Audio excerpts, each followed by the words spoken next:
Hello, good evening. This is Jason Robinson from Illustration by Design, and this is part 2 of an earlier live stream where I was working on a job, and hold on.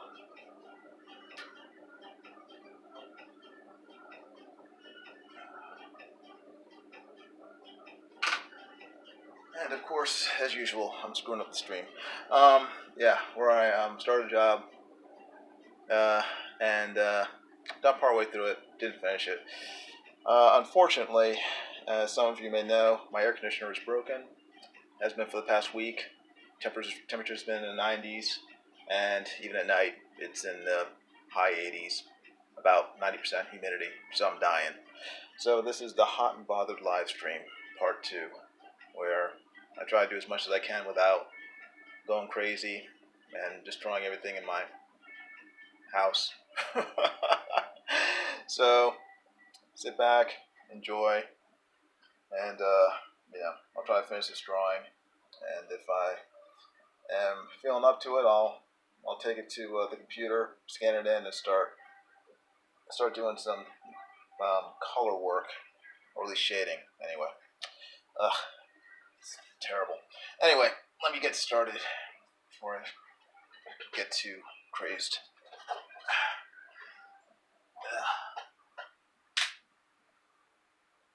Apologies in advance for all the weird sounds I'll be making, because I am not feeling good. Eric Hawkins says, "Eek, dude, that sucks. What's wrong with it?" I have no idea. If I knew, I'd fix it. So the air conditioning guy's coming tomorrow, at about 10 a.m. and hopefully he'll be able to fix it. And hopefully, I won't need a new air conditioner, because this one's barely 10 years old. So, and it costs a few $1,000s, and I cannot afford that. Well, I don't want to have to afford it. Let's put it that way.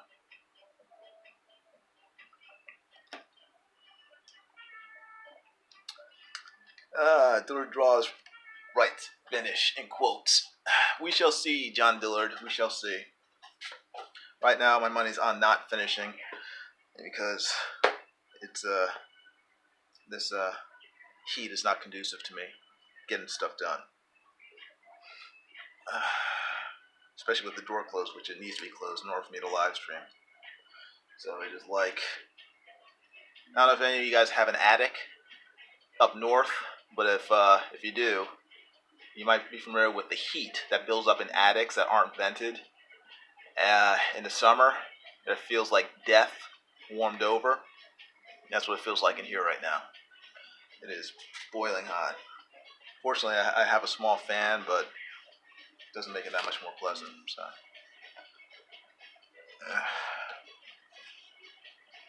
anyway, let's talk and more drawing. Just gotta figure out a way to put my hand so it's not sticking all over the paper.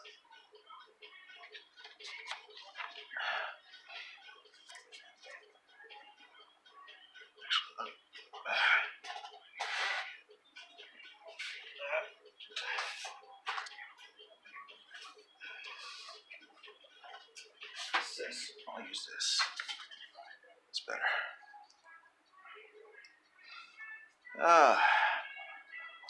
If you haven't already, please like this video, give it a thumbs up, and subscribe to my channel. And everyone, please, if you would, especially John Dillard, please share this video out on Twitter and the Facebook, and let people know that I'm drawing. The more people who can see it, the better it is for the channel, the algorithm, and all the other fun stuff all the fun voodoo that YouTube talks about all the time.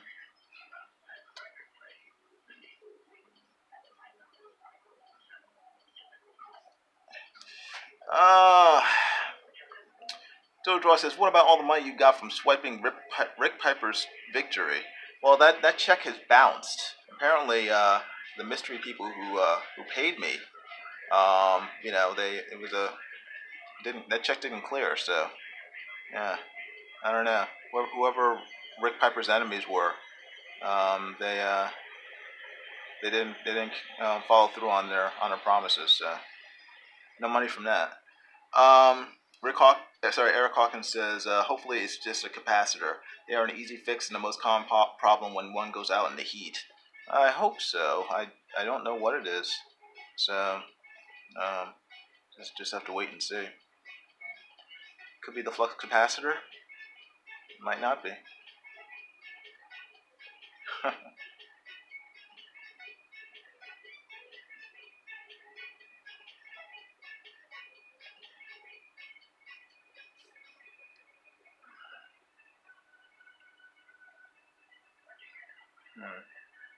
Actually, let me do that. That's better.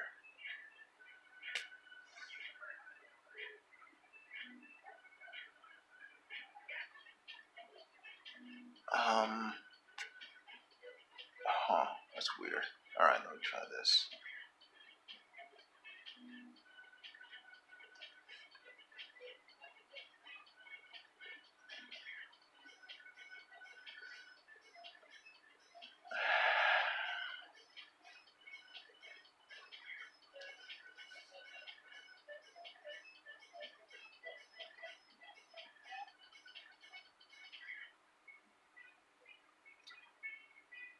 I just finished watching Spider-Man, the new one, and it pretty much stunk. I wasn't inclined to watch it to begin with, but having seen it now, it wasn't a good movie. It was bad. So, MCU Spider-Man is officially the worst live-action Spider-Man that has been made for the big screen, which is extremely disappointing. So, the MCU is pretty much dead. R.I.P. MCU died with Stan Lee and Tony Stark.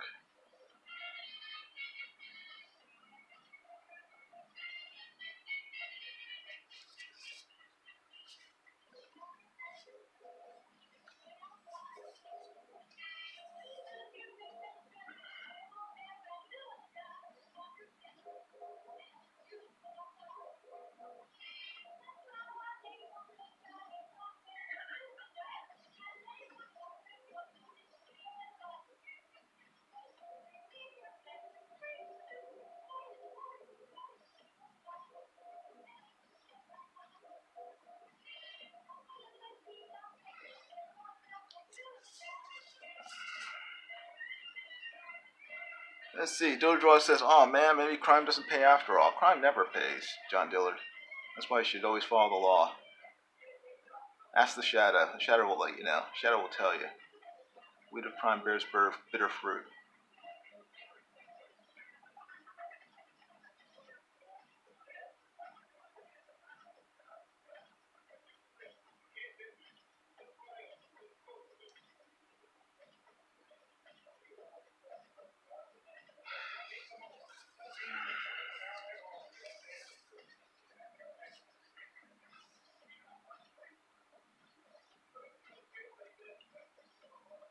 Let's see.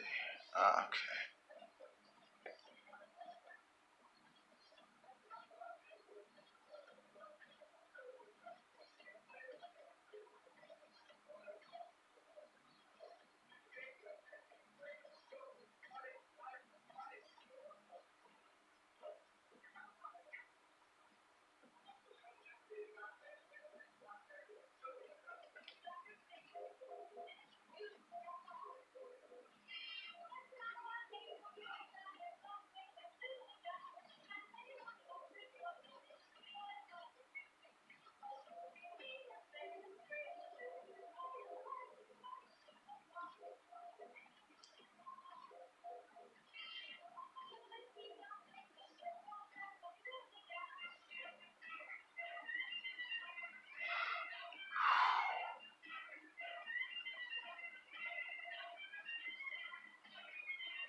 Right.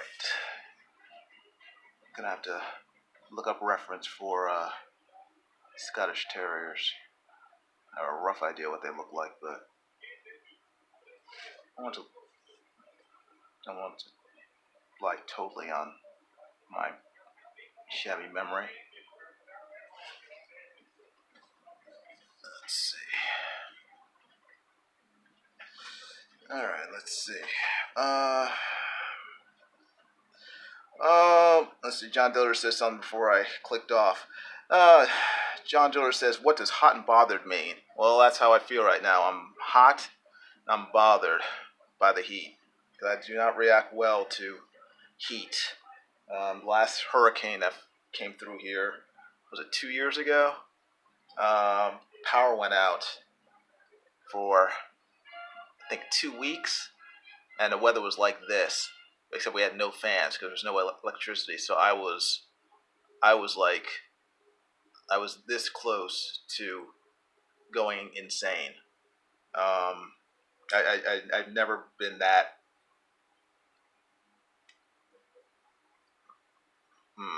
How can I put this? Crazed as I was towards the end of that 2 weeks. It was I can't stand the heat. So yeah. So right now I'm feeling real hot and bothered. No, it does not mean sexually frustrated, Dillard. I'm afraid not. Actually, that's the last thing I want to do right now. Heat does not inspire amorous feelings. So it's too freaking hot. Eric Hawkins says, hot and bothered is what got me in here. Now I'm seeing I was misled to what was being drawn. Well, it was not necessarily clickbait because I am hot and bothered, but it's considered clever advertising. So it sounded better than sweaty and annoyed. So okay, I'll be right back. I got to look up some reference for this dog. I'm not talking about John Dillard. Hold on 1 second.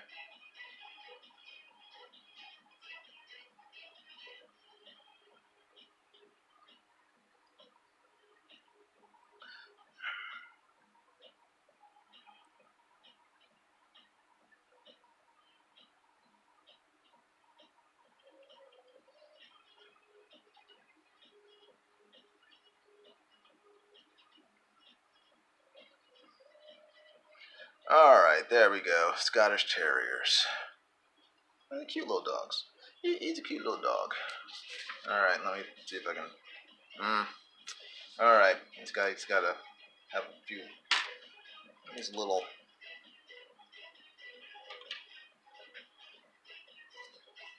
He needs a little nip and tuck. A slight facelift. Face looks fine, but, well, I don't know. Let's see.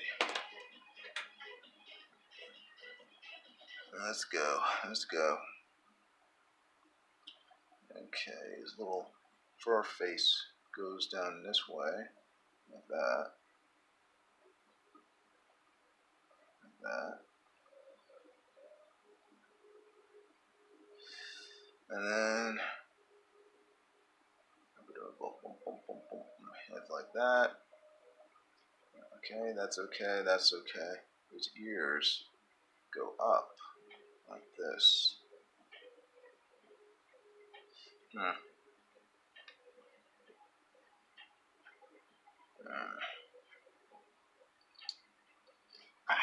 it.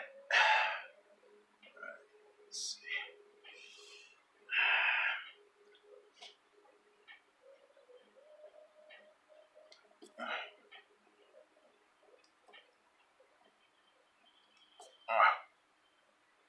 Alright, let's move this down. Yeah, it's got, yeah, wow. Alright. Alright.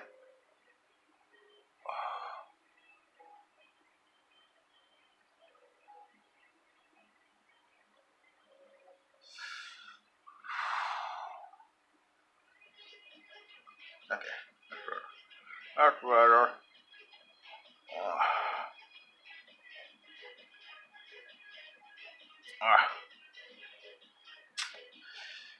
Whew.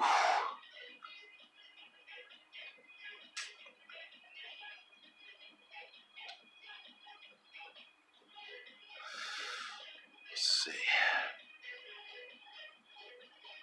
Okay, like that. I think that's it. And that's right. That's right. And dang it! Come on, go back.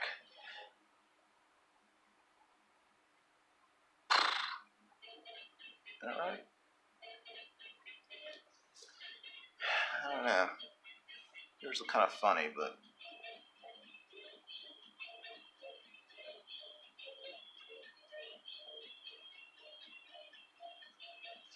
that's it's okay.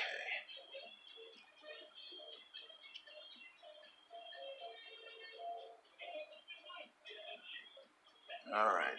This little goatee.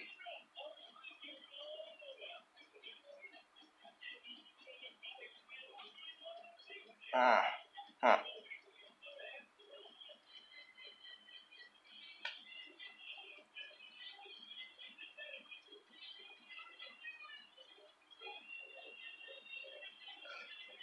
Hmm.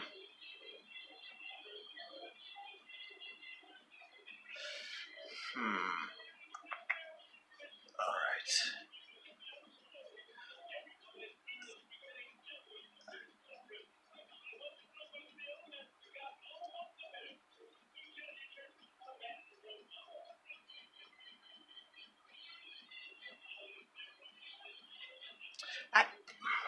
I don't know what is going on here. It's not this looks weird. Huh. I'm like, see, this is where the bothered part comes in hot and bothered. For those of you questioning the accuracy of the title of this live stream.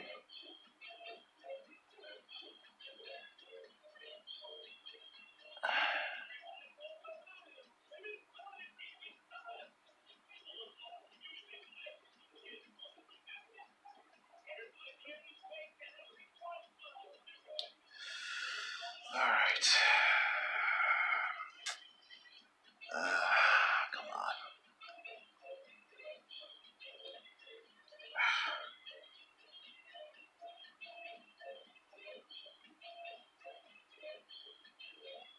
All right, that's gonna have to do. Fresh.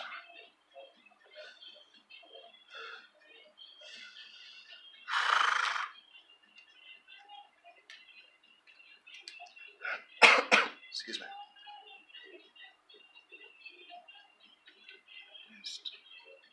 Still running.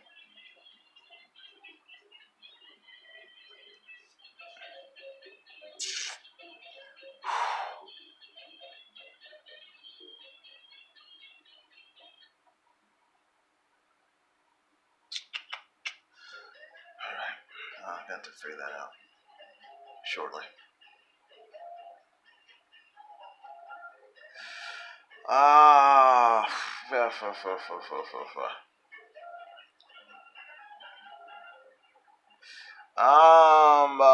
Let's see. Eric Hawkins says it worked. Okay, the title worked. That's good. John Doler says a good trick, since you do have a fan, is to use a light shirt and soak it in water, wring it out, and put it on. Turn this fan on, you instant AC. That's a good idea. Is anyone else afraid he's drawing in a nude right now? I pray the camera doesn't slip. Yeah, I pray that too. All this furry stuff. Yeah, well, it's like dead furries. See, dead furries. John Doodle says, no lie, it works with a ceiling fan too. If you just drape the wet shirt on your back to sleep. Okay, I might end up doing that tonight. Isn't the Monopoly dog a Scottish Terrier? I think so. I think he is, actually. Bullet says hot tips. Yeah, definitely hot. Eric Hawkins says, Dylan, that makes sense. I'll keep that in mind next time mine goes out. Hopefully not for a while though. Bullet says just get some ice and put it in front of the fan. Dry ice though for visual impact. Yeah, dry ice would be a lot better, but I don't think it would last as long in this heat. It would be gone within 5 minutes. But I might try the T-shirt idea. I'm just I don't know. I don't know. I think I'll remain somewhat dry for now. I'm not gonna soak a shirt yet, but I might end up doing that tomorrow if the air conditioner guy doesn't fix it. I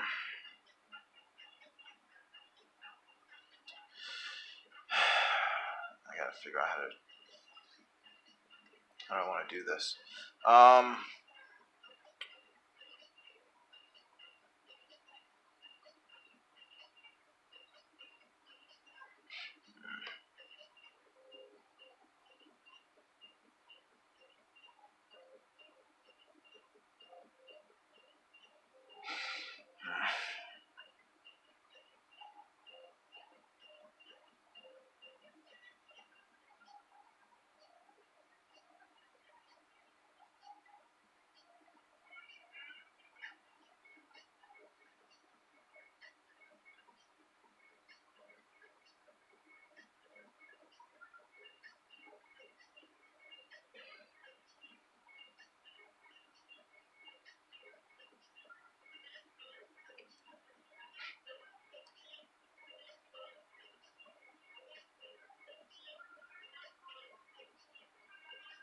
Hmm.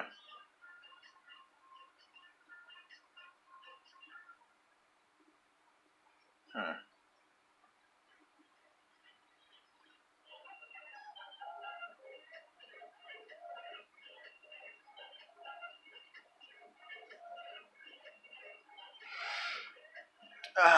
John Joe says, got me through half a summer. Just wet the back of the shirt for drawing and put the fan on your back. You'll turn that frown upside down, guarantee.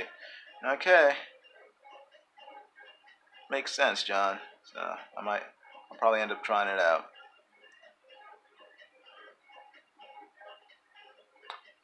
Actually, what made things a lot better earlier today while I was trying to draw.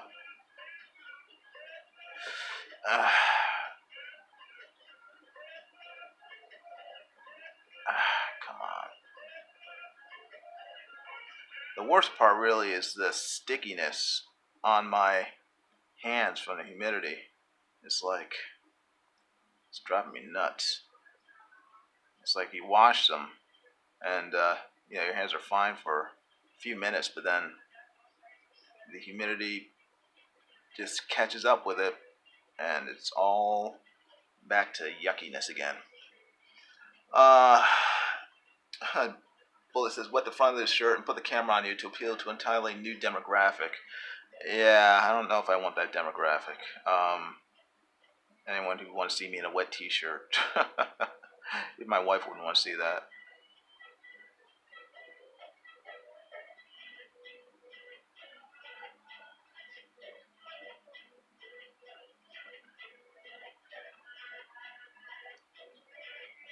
Are there white Scottish Terriers? I'm gonna assume there are, because this guy's gonna end up being white. I'm not gonna color him in black because it's gonna be confusing, or at least hard for me to differentiate between his fur and his black suit. So this guy will be an albino terrier, an albino Scot.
Hmm.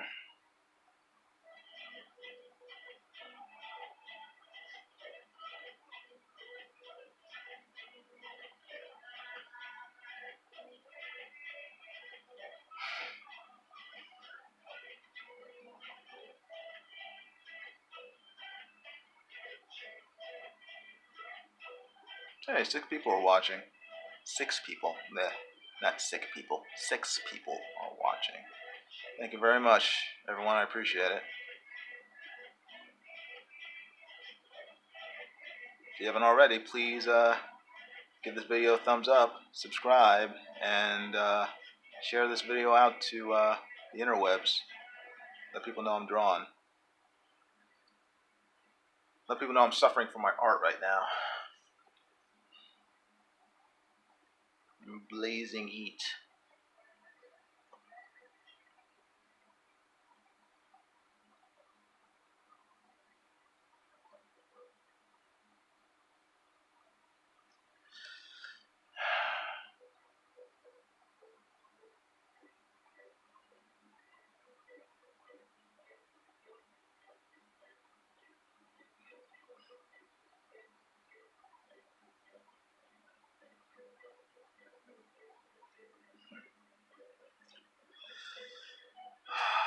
Eric Hawkins says, yeah, I see some white ones. Okay, cool. Good. That won't offend the Scotty community by having this guy have white fur. We are deeply offended by your portrayal of the Scottish Terrier as having white fur. I don't have to worry about that anymore. I'm safe. I'm safe from the Highlanders' revenge.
Alright.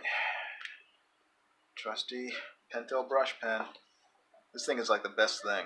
I love it. The best thing is that it has refillable cartridges in it, so I don't have to buy a totally new one every time it runs out of ink.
I'll be back in a second.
Okay, I've taken John Diller's advice, and while I haven't taken a wet T-shirt and put it on, I've taken a wet paper towel and put it on my neck, so it's a little better. Thanks, John.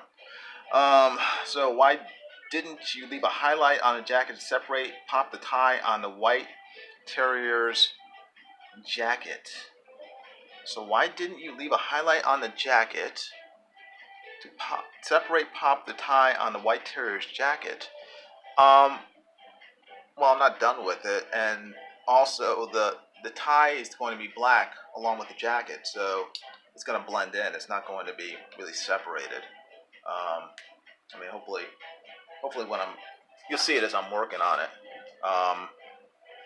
What it's supposed to be what's supposed to look like. I mean, this is the tie here that I'm currently filling in, and then it's just going to merge with the jacket around it. And the only thing you'll be able to see is the white of the t-shirt, not t-shirt, but the white of the button-down shirt that he's wearing. So.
Actually, this feels much better, John. So thanks again.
No.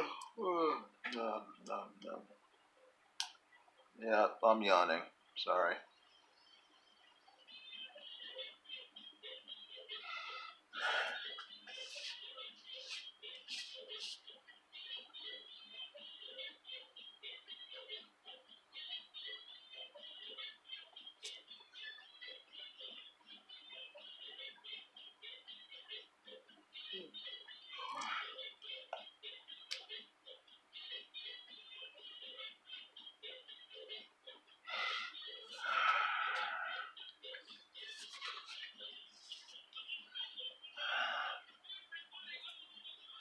If I actually end up doing this on a computer, I might send out the link to a few people so they can help me stay awake.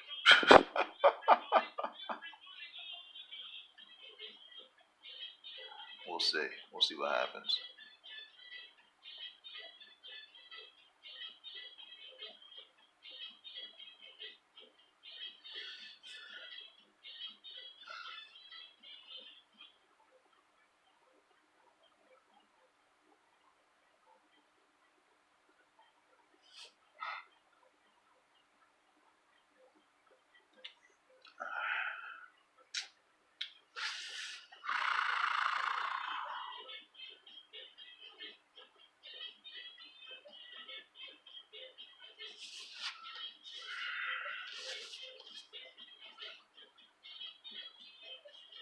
Alright, Bullet, can you see what I was doing here with his tie and his jacket? Does that make sense? Is it still confusing? Did I screw it up? Is it E all the above? Or is it D? Not sure.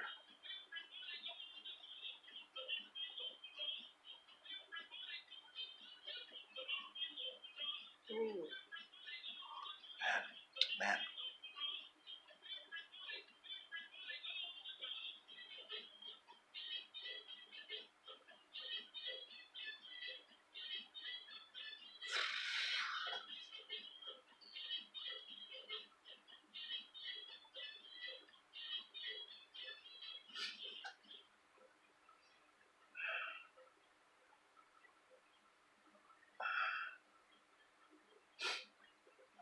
Sorry. It's driving me crazy.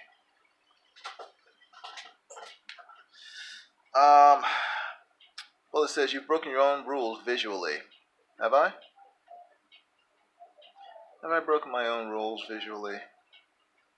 Or am I simply making up my own rules as I go along? I prefer to think of it as a ladder. I make the rules. My drawing. I make my own rules. Break all the rules. Break all the rules. But the other dogs have collars. Yeah, well, they're good dogs. The Scotch Terrier has no collar. He's no man's pet. He goes his own way. He's the, what was that guy? He's the, what was his name? William, I forgot the character that, Mel Gibson played in, Braveheart. William, whatever his face was. He's the Mel Gibson of dogs. He wants his freedom. They should never take from us our freedom. So he has no collar.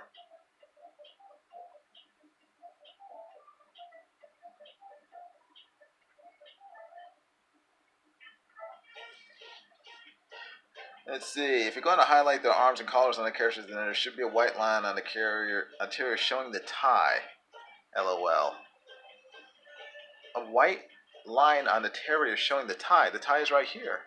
This is the tie right here. There, there. That's the tie. It's the same on all the dogs. None of the dogs have a line differentiating the tie from their jacket. So I'm not exactly sure. A V or Y shape. William Wallace, thank you, Eric Hawkins. Eric Hawkins was on the ball. He has Braveheart memorized, every line, every character, every key grip.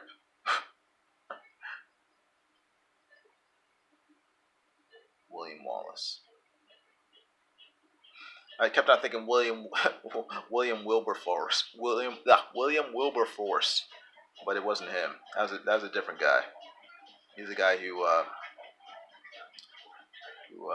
spearheaded the abolition of slavery in England.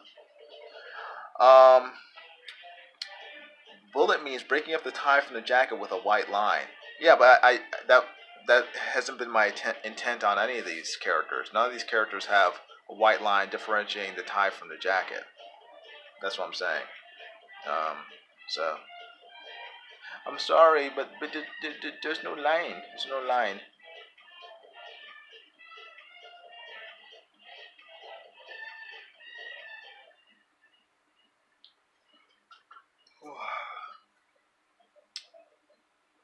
Now, why do I have that line there? I'm looking at something else.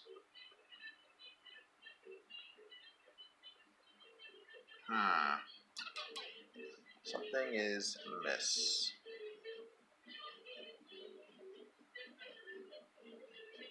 I'm going to take this out. That looks weird.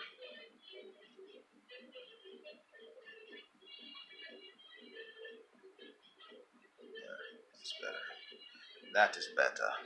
That is better. Crypto Comics says the most underrated artist on the scene today is in action. Love it. Thank you, but I don't know if I'm underrated. I'm probably rated fairly appropriately, so that probably explains why not that many people watch me. I kind of babble and I'm clumsy with live streaming. But I'm glad you're here, Crypto Comics. If you haven't already, please subscribe. Please hit the like button. Give this video a thumbs up. And share this video out to everyone. Let everyone know that I'm drawing in this sweltering heat with no air conditioning. I'm suffering for the masses, for all you guys, so you guys can have entertainment. You see me slowly going insane live on YouTube. So go and share the video. Let people know. If we're lucky, we may even get the view count goes down. Very depressing. Go share this video. All of a sudden, I watched the viewers like drop. Let's see. Bliss is a thin subtle highlight. Eric Hawkins says, "Hey, I got no issues with it. It's that pesky Bullet. LOL." Yeah. Bullet says, "I just wonder why artists choose to do what they do." I think it's just completely subjective. I mean, I do things based on whether or not I can, I guess, understand what's happening. For me, it's at least to my eye, it's clear that even without the line, the tie can be seen visually. So I don't feel a need to put a line there, and it sort of seems extraneous. Whereas with the collar, you kind of need that line there in order for people to understand that he's wearing a suit. And that, again, it's all subjective. I mean, some artists can probably do it without that, or without feeling the need for that. I just think it helps. It helps the reader to understand what's going on. So that's I guess that's all I can really say. It's just sort of, you know, how each artist sort of interprets what he's drawing.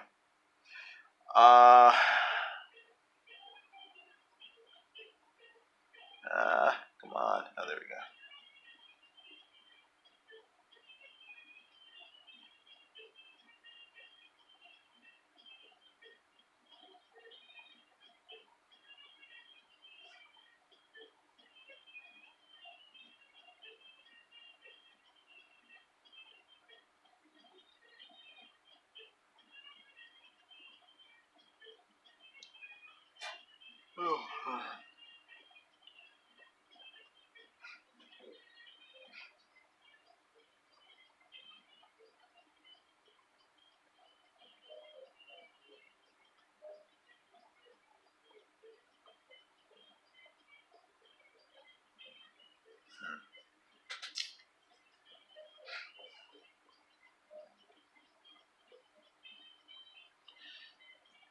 I'm trying.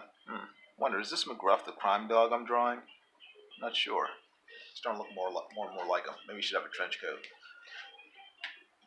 McGruff, the crime dog. You're another one of McGruff's allies, mowed down in the line of duty.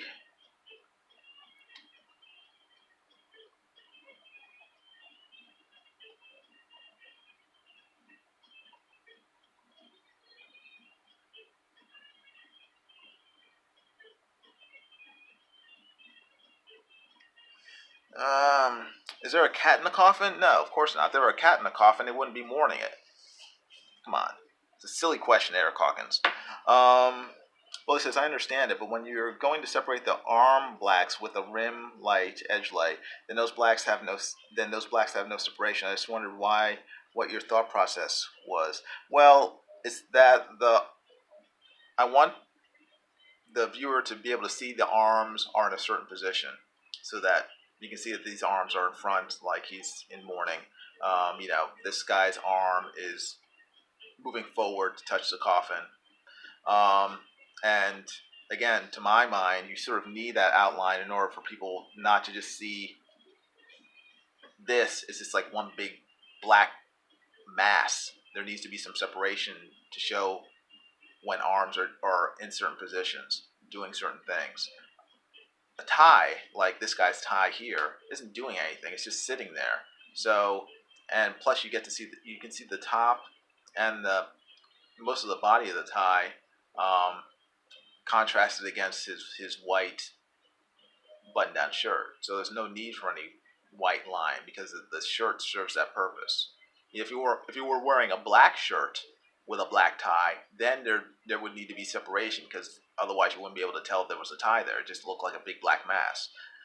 When there's something contrasting with the object in front of it already, I don't need an outline. When the background and the foreground are very similar or the same color, I need an outline. So the tie doesn't need it because that's the white the white shirt behind it.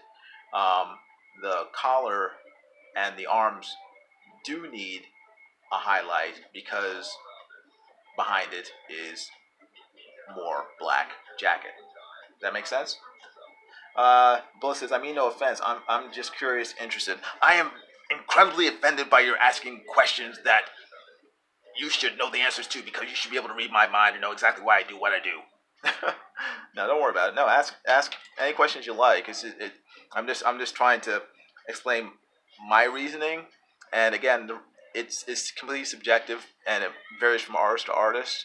Some artists are able to, like I said, impart what's going on without those highlights. I mean, I think it also depends on the skill of the artist. My skill, at least as far as I'm concerned, I need to sort of let people know where the edges of the collar and the arms are, because otherwise it looks like a mess to me without it, and it just sort of makes things helps clarify things for the viewer when they're there. So that's why I do it.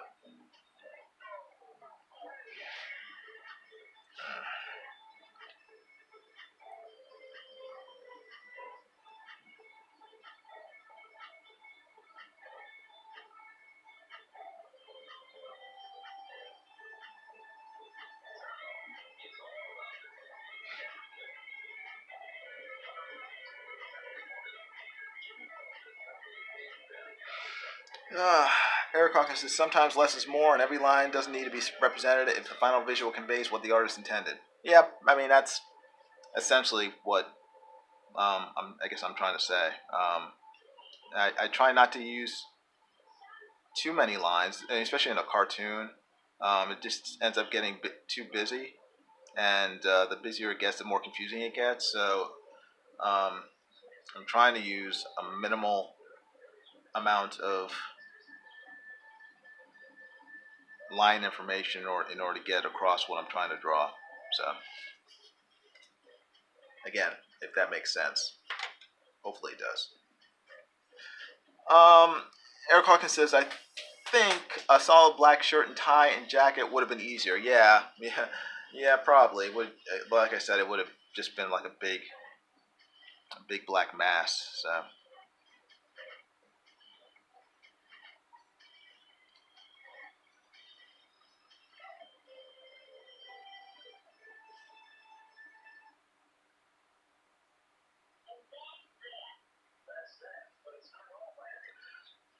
All right. Well, it says I never do full blacks. I always do line work, and when I color, I don't really ever shade in blacks. I work more like animation cells. That's cool. Yeah. I like spotted blacks. I mean, I've learned. I should say I learned to appreciate it because I've always appreciated it. But I I guess I've learned to appreciate the beauty in being able to use blacks effectively, and it's something I've had to learn because I've always wanted to be a penciler. I really had no interest in inking. It was only once I had to sort of acquire, once I had to work in inks that I've learned to appreciate how hard it is to ink well, and I've sort of gained an appreciation for blacks being spotted properly, and I've wanted to get better at it. So I'll be working on that for the next 50 years. Yeah, maybe by the time I'm 90, I'll have gotten the hang of it.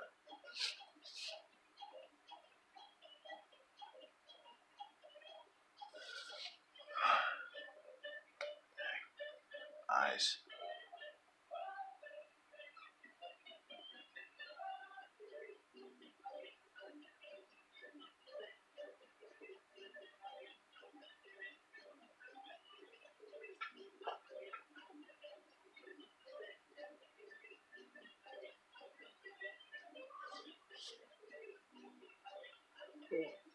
Oh.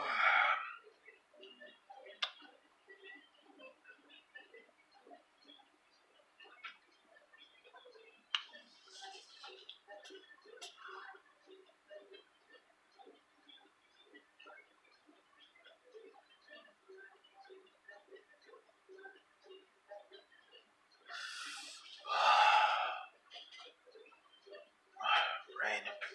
Sorry. Give me a second. Gotta get up. Oh.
Oh, dag nabbit.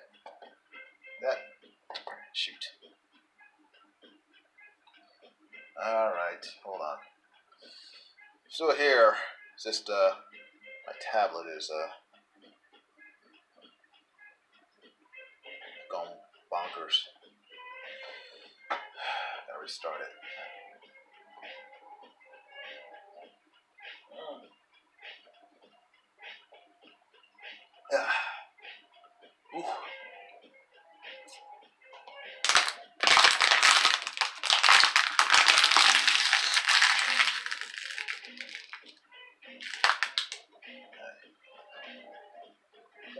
start up again.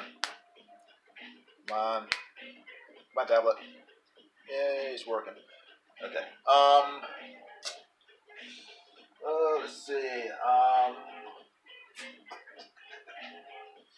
I'll be right back. I have to get some more water. Hold on.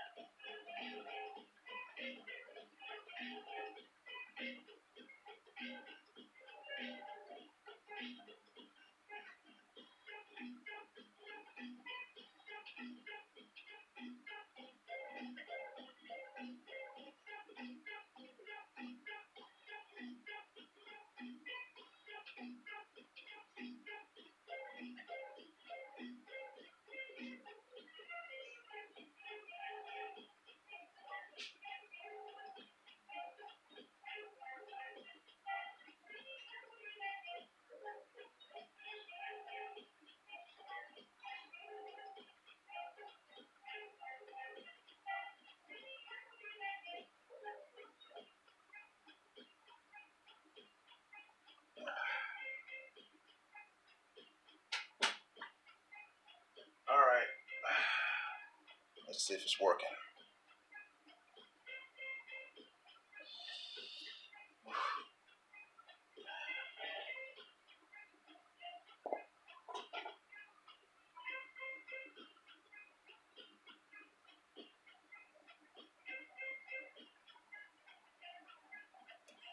Come on. All right. Let's see.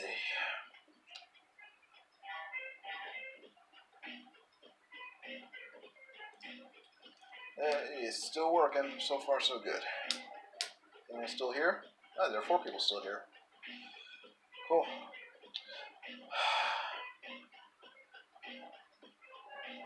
Ibuprofen. Help my burgeoning headache.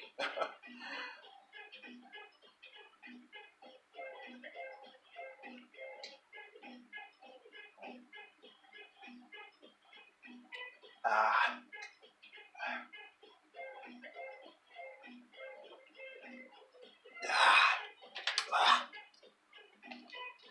Ooh.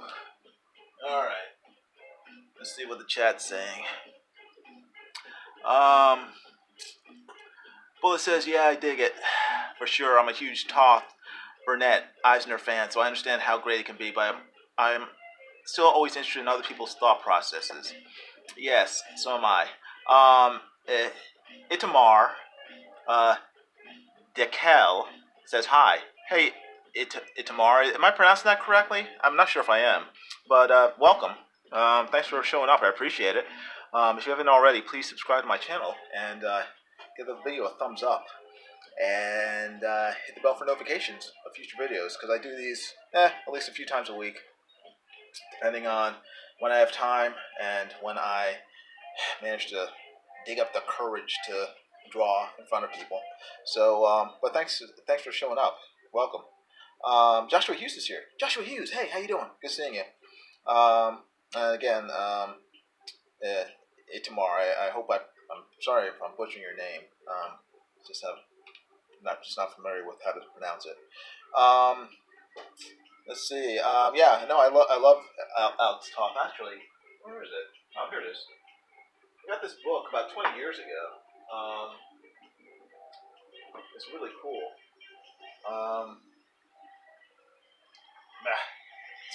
It's called Alex Toth by Design, and Daryl McNeil. But it's filled with his character studies for all the various shows that he worked on for Hanna-Barbera. It's really cool. And Alex Toth, if you guys don't know him, was a master of spotting blacks. He designed characters from Space Ghost to Johnny Quest, and you know, he wrote all these notes. This whole book is just filled with his notes, and these are all handwritten by him. You know, explaining his process, his art process. He used to draw Zorro for comic strips. The guy was just a master at comic book illustration. But at the same time, he was also notorious grump. He's a real big curmudgeon.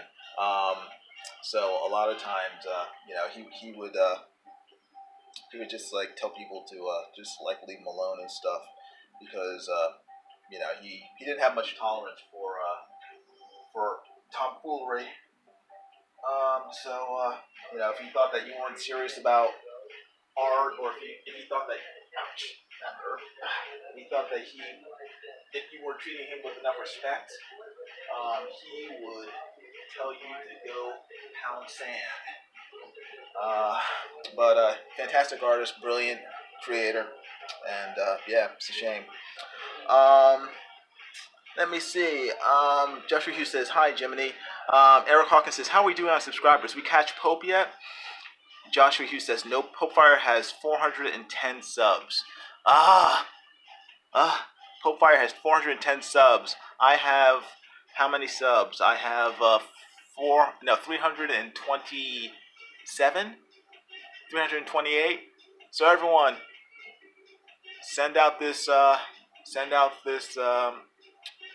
this live stream to everyone else in the universe, in the multiverse, in the Twitterverse, and let them know to come watch and subscribe so I can beat Popefire so she doesn't crush me in subs and have eternal bragging rights. Because right now she's always making fun of me. Bullet says, "Yeah, I have a bunch of his collected books and collections." Awesome, very cool. Yeah, it's great. I mean, I wish I could like glean 1/10 of his knowledge from those books. It's just yeah, you just have to keep on studying. Never stop studying. Whether it's him or Will Eisner or any of these other guys. I mean, there's so many brilliant artists out there who we can learn from. So just keep on learning all you can. What am I doing? Okay. I think I know. Actually, I don't know what I'm doing. But I gotta carry on, figure this out. Eric Hawkins says, at Joshua Hughes, shoot. Yeah, I know. Popefire's killing it. She has a great channel, so. But one day, I shall surpass her in subs. With your help, I'll finally be able to pass Popefire sub count.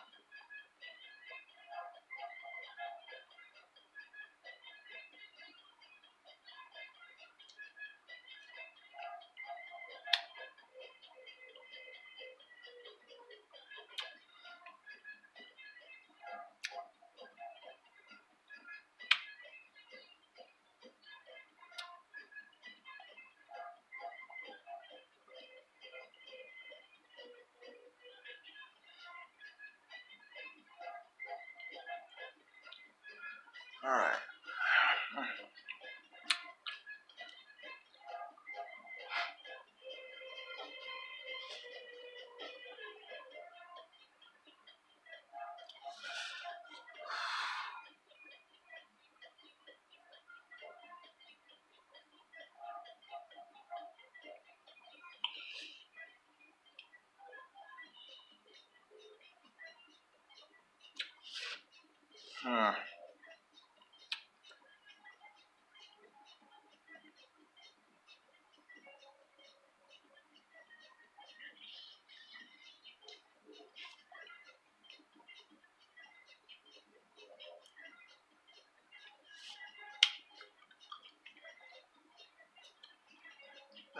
Bullet says, "Yeah, you never stop learning." I hear that.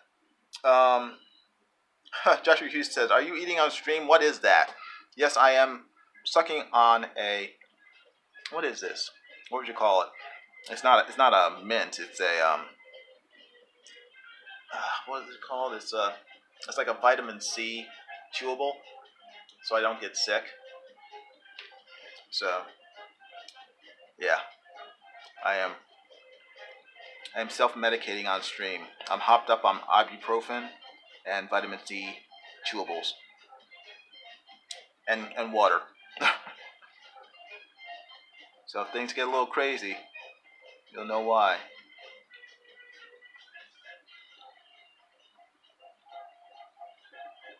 was just drawing. All of a sudden, he started ranting and raving, and he's going crazy.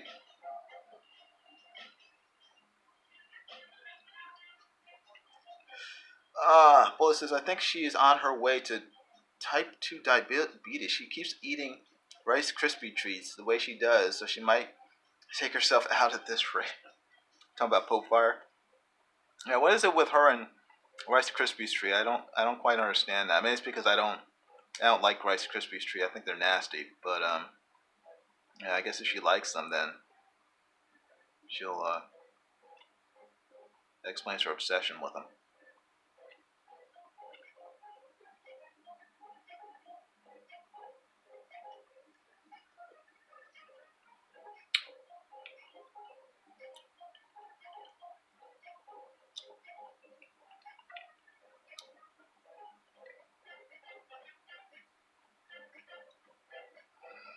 Hmm.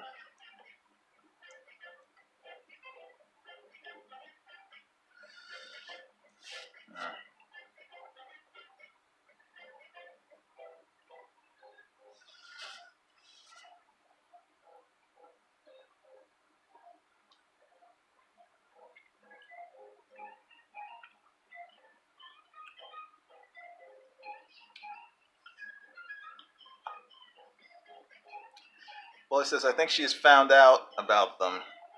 Joshua Hughes says, you're smacking our ears is a bit unpleasant. I'm sorry. Sorry about that. Wouldn't want to upset you, Joshua Hughes.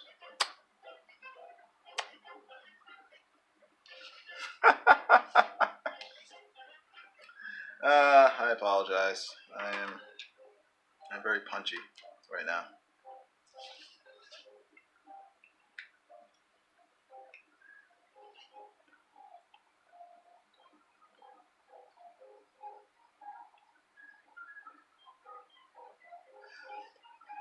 Joshua's like, ah!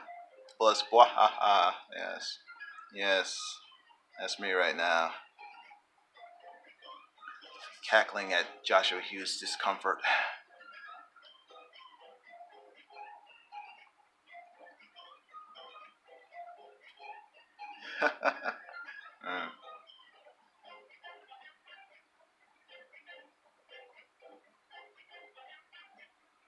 I should try to smack less loudly, Joshua.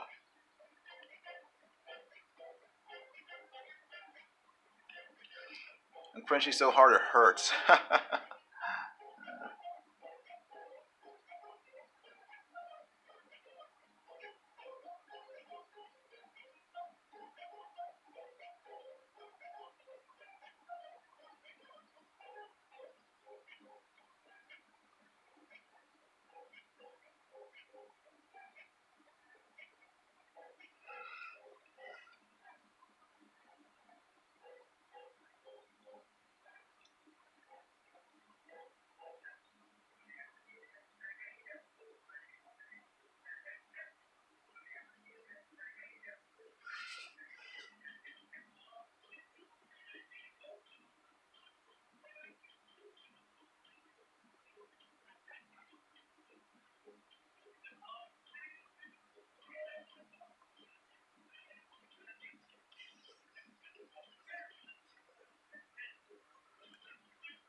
But yeah, about those Rice Krispies treats. Some guy named Pope Fire's Rice Krispies treat is showing up. Funny.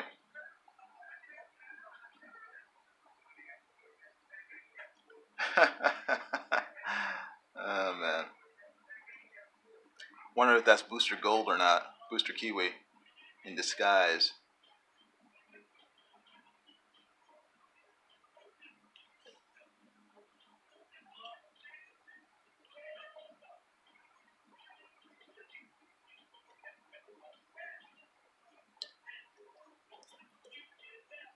Eric Hawkins says, I got to figure out how to get more votes on Drawn and Quarter Fan Edition. Can't get me a win lately. I might have to turn to bondage. Nah, don't go down that route. Yeah, you don't have to go the Doug TeNapel slash John Dillard route in order to win. Just keep trying. I mean, I don't know how to get more. Uh, I honestly I don't know how to get. The only way you get more votes, I guess, is to get a bunch of people to vote for you. I guess plan ahead of time, and I don't encourage this method, by the way, because I believe in the person with the best art winning and not sort of flooding the votes with ringers. Is that the right term? I don't know. But yeah, I mean the only way to you want to guarantee a win is just to get a whole bunch of people to vote for you and plan it out ahead of time, so that when the voting starts, you send them the link and then they just swarm it and just vote for you. That's the cheater's way to win, I guess. The other way is to just do a great job, which is the way I encourage. I encourage everyone to do the best job they can, and then vote for the best artist. Bullet says bondage or furry stuff, or a hot combo of bondage furry. Don't do that. You creep everyone out.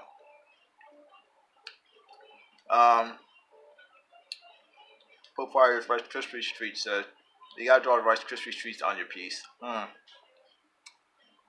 at least you get Pope Fire's vote, so that's one way. Eric Hawkins says, "Oh no, I don't want to spam the votes." Yeah, don't spam the votes. Bullet says, "Yeah, when I talk about merit-based voting, people get upset. LOL.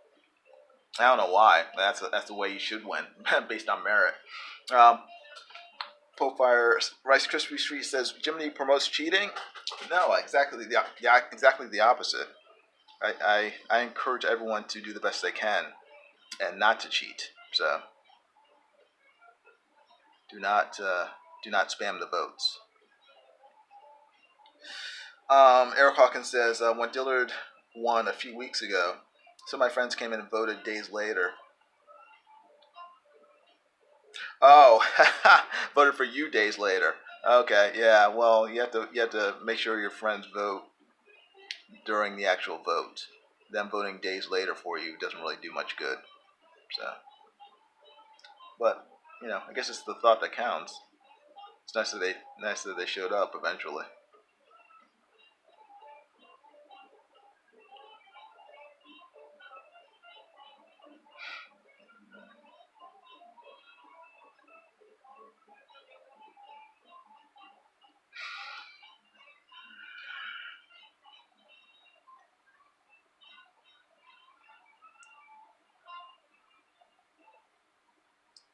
Now that I'm drawing this character, this dog looks like Sweet Polly Purebred from Underdog.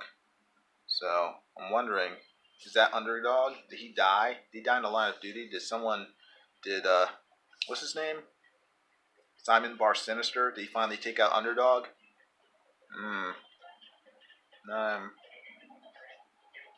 Now I am completely confused as to the story behind this drawing.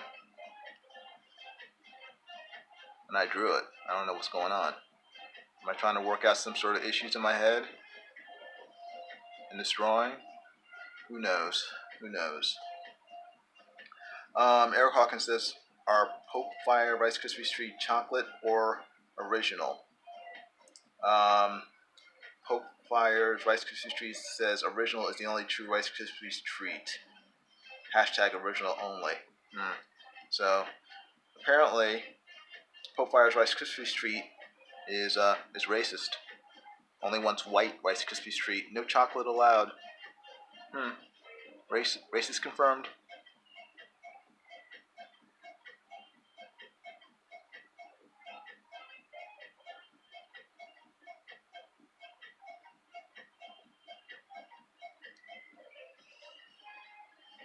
Let's see. Bullet says substitute Rice Krispies for Fruit Loops, and now you've got a. Oh, nasty. Oh, yeah. I'm not a. I don't know. I think my mom kind of ruined me for that sort of sugary breakfast cereal. She would never let us have it when we were kids. So um, I've never really. The only, I guess, sugary cereal that I've ever liked, or at least have eaten a lot of and liked, was the Honey Nut Cheerios. I like those. I thought they were good because they weren't too sugary. They're basically Cheerios with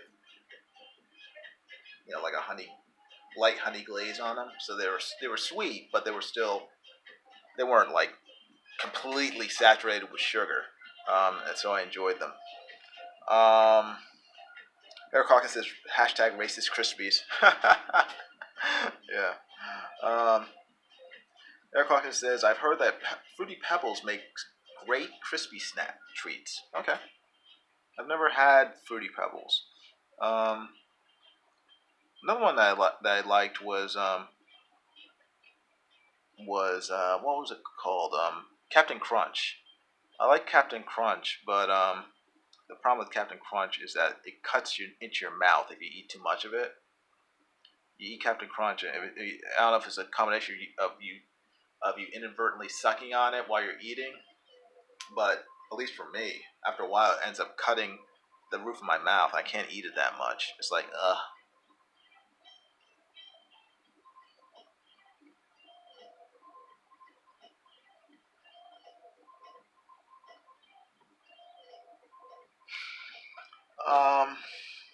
Bullet says I haven't had a bowl of cereal in like 20 years. Yeah, me either. Honestly, I mean, I haven't.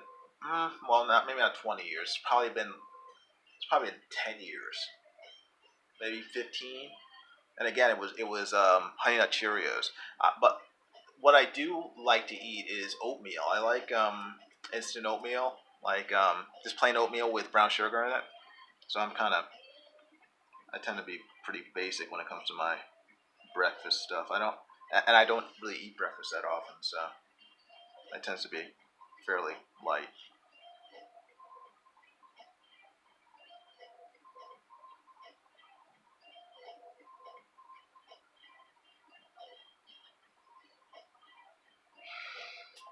All right. All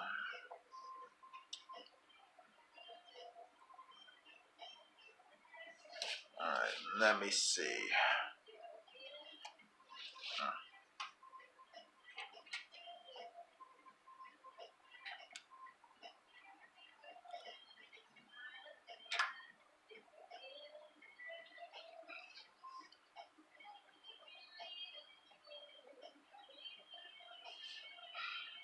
Give her a little empire address.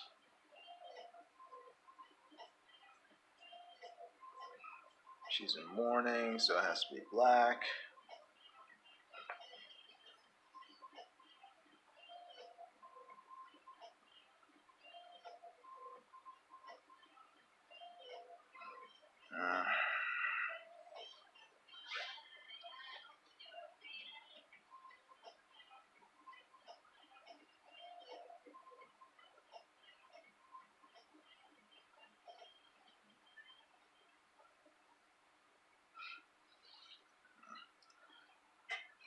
Uh, bum, bum, bum, bum, bum.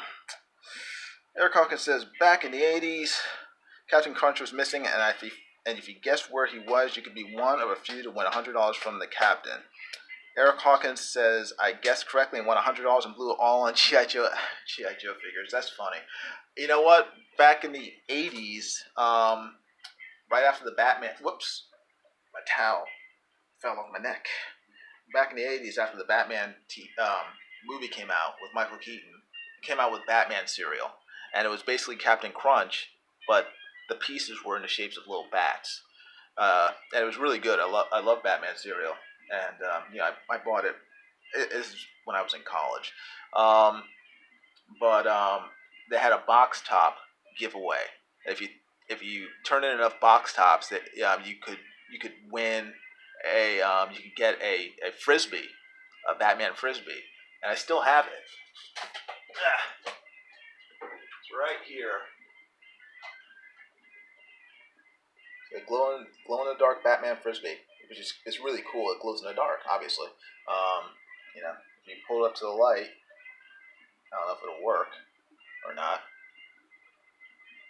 You turn off your light. Let me turn off this light. See? You guys see that? Glow in the dark frisbee. Pretty. Oh, it's going out.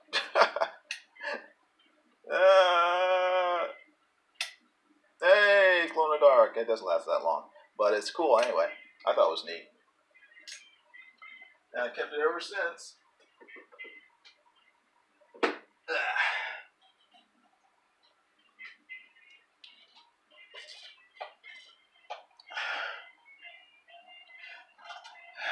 Jim E.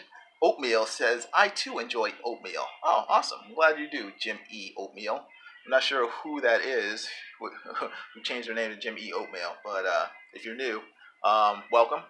Thanks for showing up. Glad you're here. And I hope that you will subscribe to my channel, give this video a thumbs up, and share it out to everyone you know on the interwebs. Let people know that I'm drawing, and hopefully we'll get more people in here, and maybe we can actually push the chat above 10 people watching at once. That would be awesome.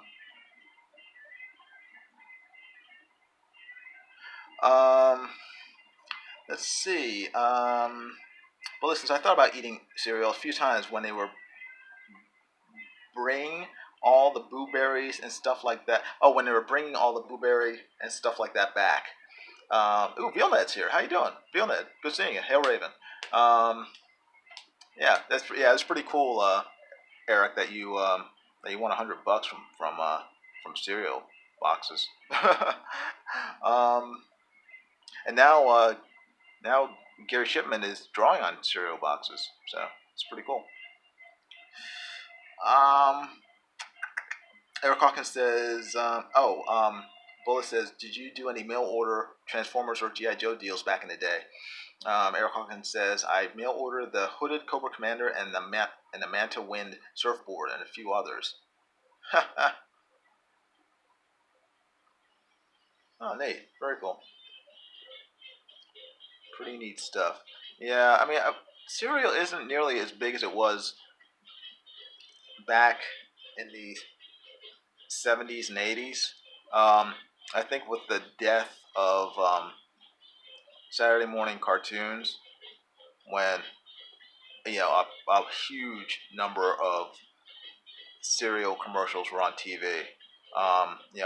When Saturday morning cartoons died, I think cereal sort of marketed towards kids died to a large extent as well, because Saturday mornings were prime real estate for selling cereal to kids. Now, where can I do that? I mean, a Cartoon Network. I mean, maybe, I don't know, Disney Channel. I mean, I just don't see that many commercials for kids cereal anymore.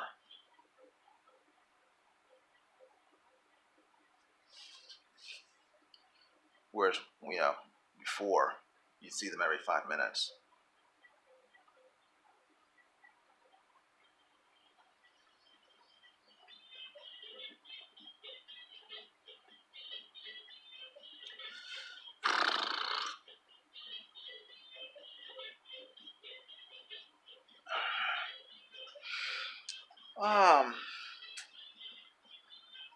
Joshua Hughes says, is Pope Fire forcing Gary Shipman to draw on Rice Krispies boxes?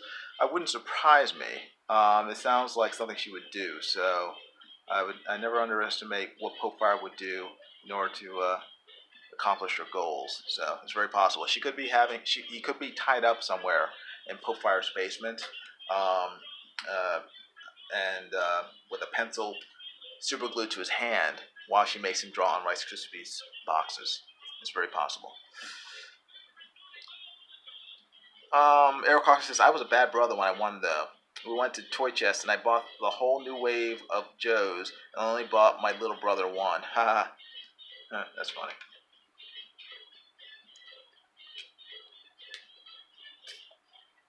Bill Ness says Shipman would do a great snap, crackle, and pop. Yeah, he would.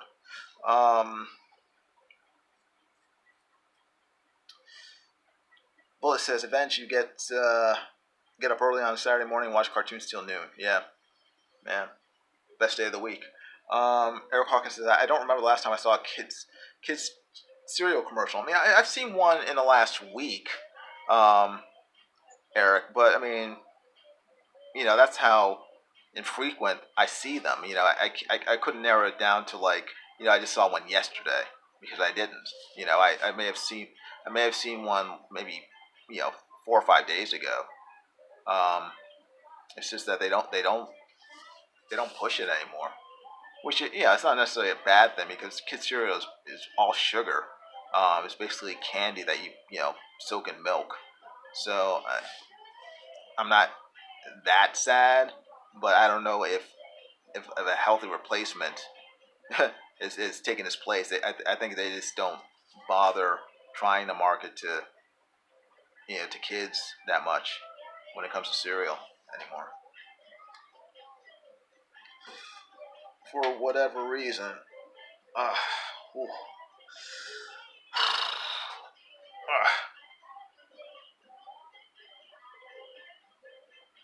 Let's sit up straight.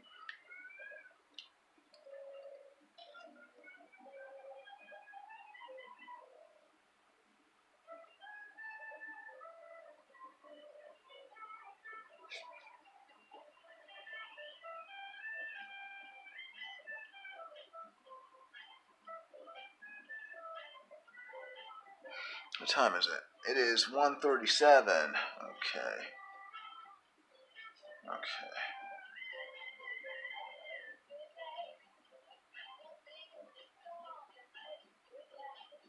I would really love to draw faster, but with the same quality work. I think it's the one thing I wish I could do. I need to work on.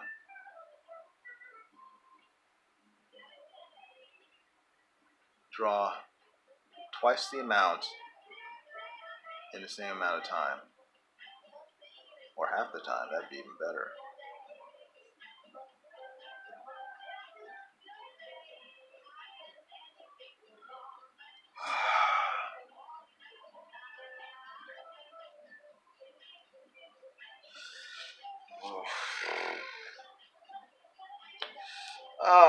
Joshua Hughes says, "Whose dog funeral is this, by the way?" All right, I guess I should tell you. This is an ad for a friend of mine, and he runs a pet crematorium. So he wanted a bunch of ads to advertise his funeral service. Not funeral service. It's a crematorium service. So this is one of about 4 ad illustrations I'm doing for him. And we both have a similar sense of humor, kind of gallows humor. So actually, this is probably the most somber of all the ad illustrations. The other ones are going to be kind of dark humor. So they won't be gross, but because that wouldn't be that wouldn't be appropriate for for his business. I mean, his business is to help comfort people after their pets have passed away. But they'll be humorous, but somewhat tastefully done. Eric Hawkins says, "Where do you get your refills for the Pentel pocket brush?" I got some a year or so ago off Amazon. I think they were knockoffs. Just weren't as black as the original. I get mine from Amazon. Dagnabbit. I'm dropping everything, trying to reach for them. Gosh. So many nabbit art supplies, and they're falling all over each other. Hold on.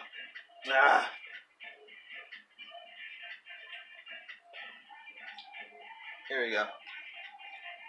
This is what mine look like.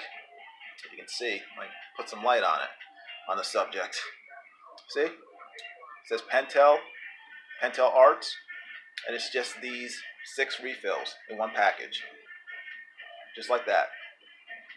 I mean, you can tell they're knockoffs. If they don't say Pentel, they're knockoffs.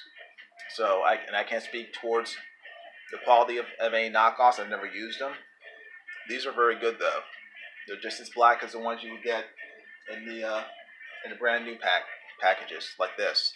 There's a brand new package. I haven't opened it yet, and it has 2 refills in it. But you can buy the refills separately, 6 in a pack, just like that. So, and again, I got them on Amazon, so they're there, unless they, for some reason, they're out at the moment, but they should be there.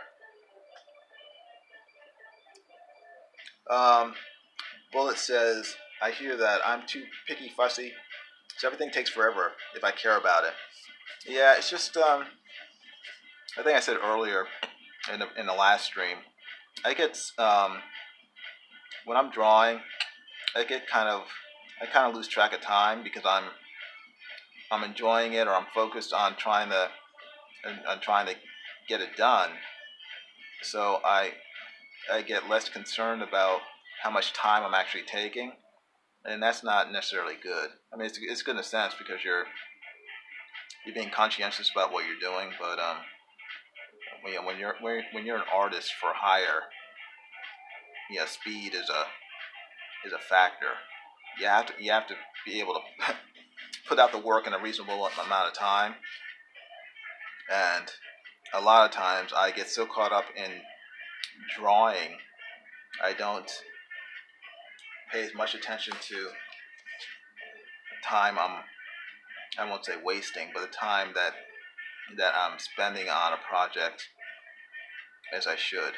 And you need to take that into account, because the faster you draw, the more you can draw, and the more work you can get out, and the more money you can make.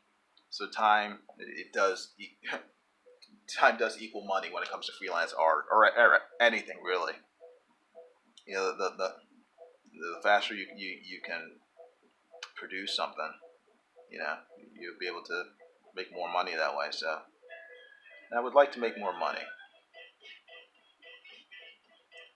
so that when my air conditioner conks out like it has now, I'll be able to actually afford to fix it.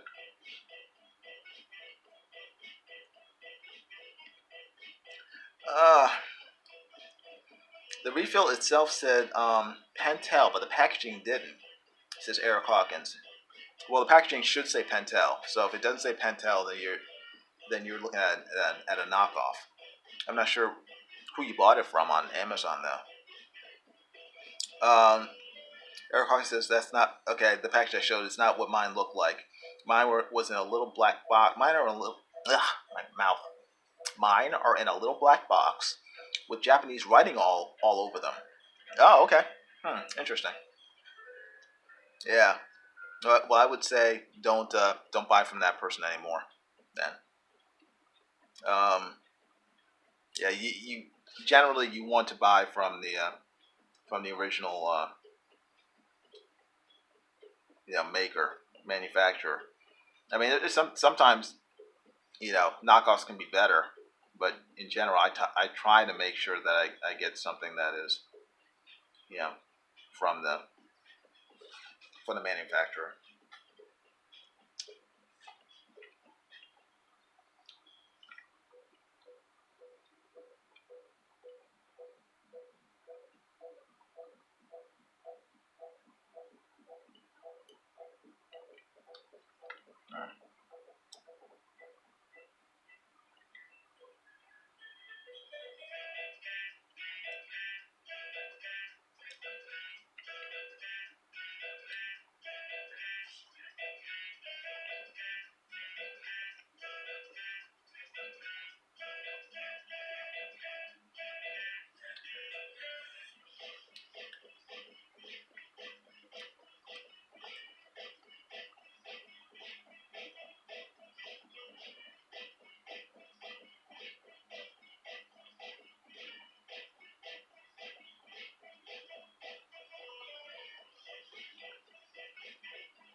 Let's see. Well, it says, yeah, time is money. You always get more money, never more time. LOL. Yeah, but yeah. I mean, my main thing is, yeah, if I'm wasting, again, I don't want to necessarily use the term waste, but if I'm wasting, you know, 5 hours on one drawing when I could be doing 3 drawings in the same amount of time that are of the same quality, I'd rather do the 3 drawings. So my goal is to get faster so I can do more artwork, even if it's just for my own enjoyment, than to have fewer drawings in the same time period.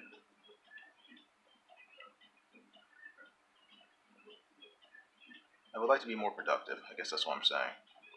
So need to work on that.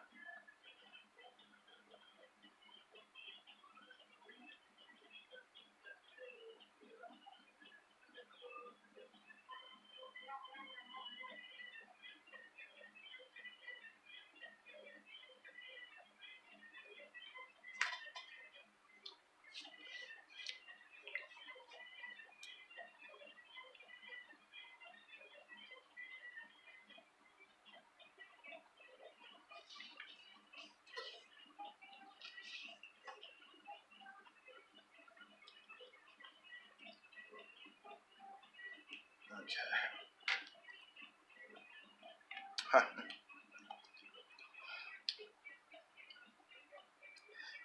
See, DNQSFE, I assume that means Drawing Quarters Stick Figure Edition account says, or you can just draw stick figures. Stick figures don't take long to draw. That's true. I would be up for that. Stick figures, sorry, Drawing Quarters Stick Figure Edition coming soon. Cool. Make it so.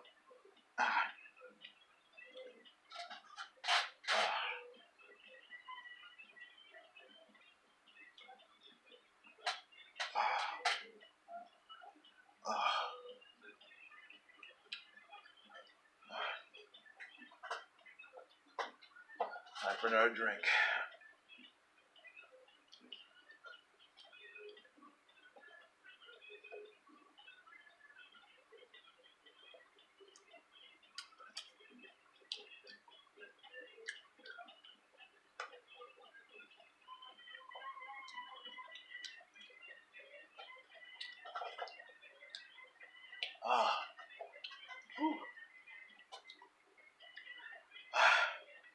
Sorry.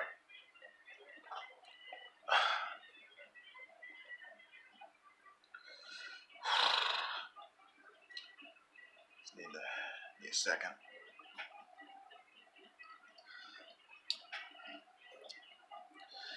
I don't know if you guys have ever seen Nick Recada's channel. He's a lawyer, done a lot of stuff with Comicsgate, and right now he's watching I guess the videotaped depositions from the Vic Maggiana. Is that how you pronounce his name? Lawsuit. I looked at his live stream, Nick Recada's live stream, a few days ago when he was watching it. There were 11,000 plus people watching that live stream during that time, and it was the middle of the night. This wasn't at like 5 in the evening. This was at 3 o'clock in the morning. Over 11,000 people were watching a legal deposition that Nick Recadia was streaming. I was shocked. It was like, wow, couldn't believe it. It was amazing. So my goal is to one day be just like Nick Recadia. Have 11,000 people watching me grumble in the middle of the night as I drew. That'd be cool. But I will take the 4 who are watching me right now, because that's pretty awesome. Bullet says, yeah, he gets mad views. Yeah, I was honestly shocked. I couldn't believe that many people. I mean, I'm shocked when Ethan Van Sciver gets 1,500 people Yeah, watching him during a live stream, I'm like, whoa, that's a lot of people. And even like streams that are for channels that have millions of subscribers, like who's the one that I watch a lot? There's a gamer called Typical Gamer. Yeah, Typical Gamer. And he's a YouTube gamer. He does like uh, what is it called? GTA 5. He live streams himself playing Fortnite and stuff. It's fun, you know. But even he gets maybe 8,000 people. No, yeah, it's between 7,000 and 8,000 people watching, and he has 8.6 million subscribers. Okay, and even he only gets about 9,000 people watching him when he's live streaming. Nick Rekieta has he doesn't have nearly that many. He has 33,000 subscribers, and he still gets a third of them watching him live stream when he's just watching a deposition. It's not even him doing anything. It's just him listening to someone else on tape talking. It's amazing. It's amazing. I mean, it's more power to him. I think it's cool.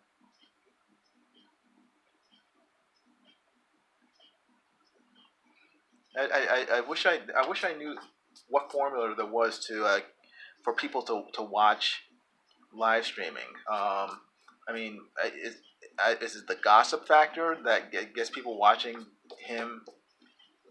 those depositions? I don't know. It might be because it's kind of juicy. I guess you can call it the soap opera factor. But yeah, I don't know. It's a mystery to me. Eric Hawkins says he gets an obscene amount of viewers. Bullet says people care about the crap going on. They're getting tired of it. Yeah, it's great interaction. Yeah, maybe that's it. Maybe people feel invested in what's going on with Vic. I wish I could pronounce his name. Vic M's lawsuit. I mean, a lot like Richard Meyer's lawsuit against Mark Wade. Maybe that's it. I think people might be living vicariously through Vic or Richard Meyer and feel that they want to see how can I put this?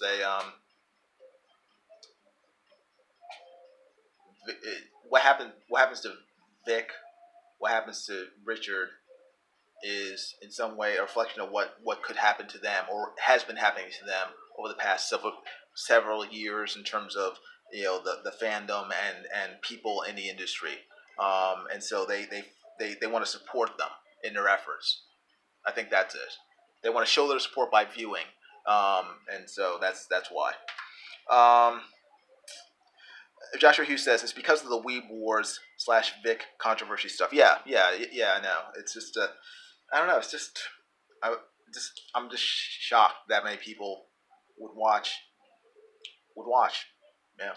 So all right. What am I doing here? I got that. Now okay.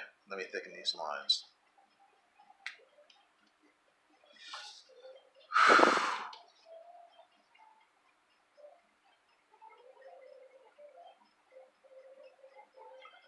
Get more light so I can see. There, that's better.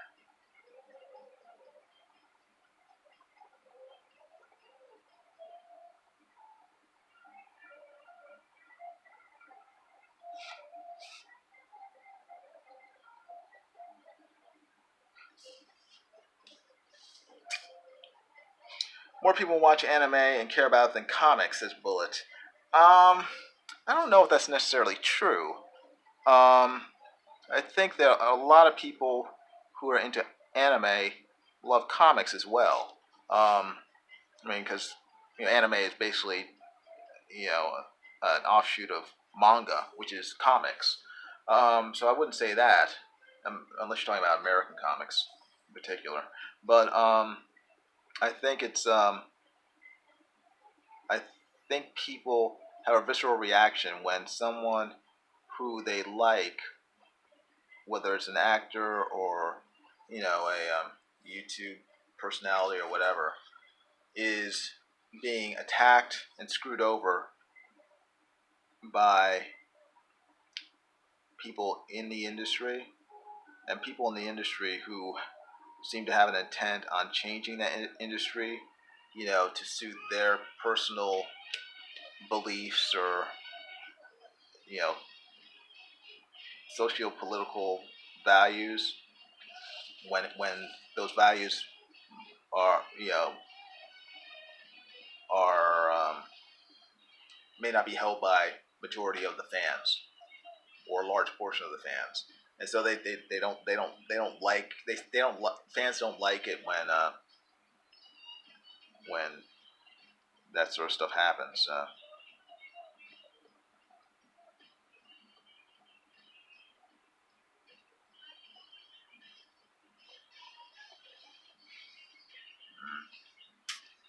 All right.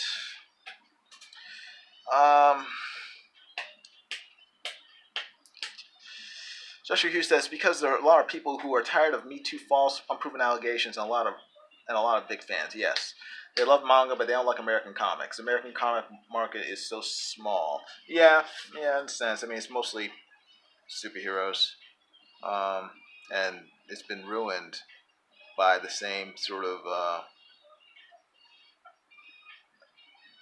sort of SJW, social justice warriors, whatever you want to call them, that are harassing, going after big manana and others. So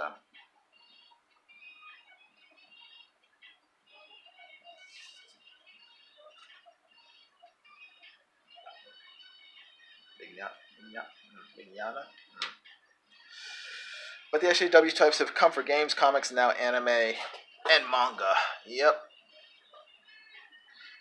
So these lawsuits, hopefully, I think a lot of people are hoping that if these lawsuits are won, that will force the SJWs who have been systematically trying to destroy one industry after another, will force them to back off for fear of getting in legal trouble.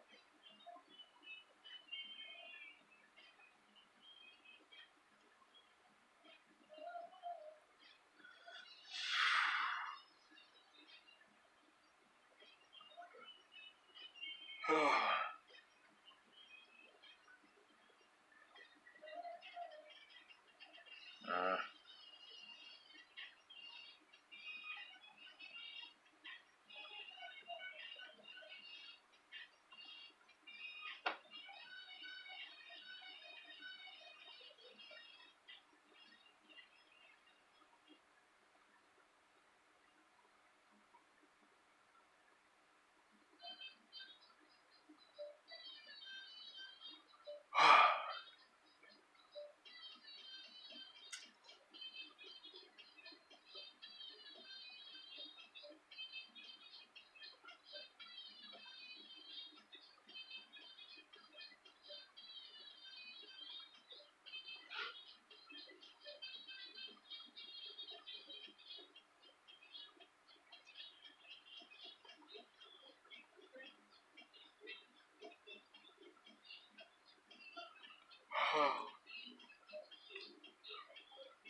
I apologize. I'm getting a little tired.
Stand up.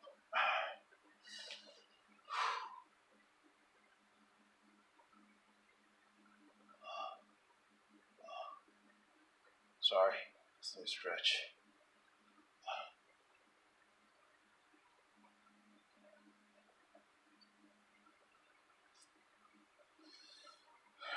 Dang it. Come on.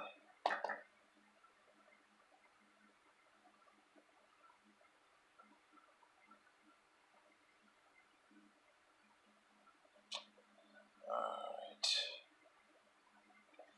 I just messed up my tablet.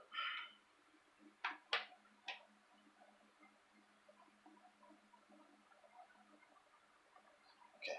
I'll be back in a second.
Okay, let's see.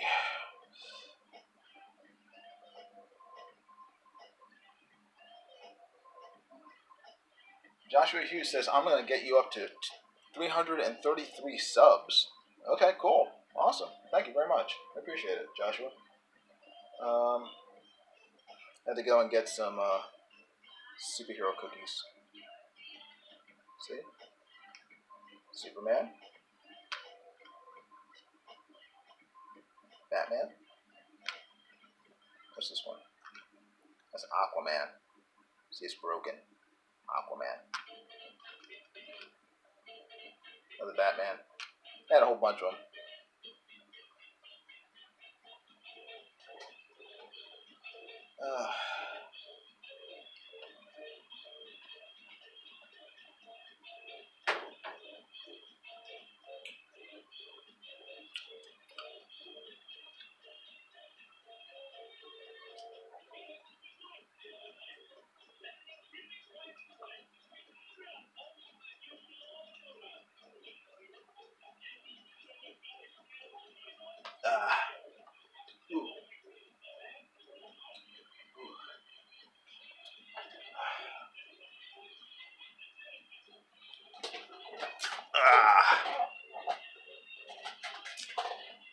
Oh, man.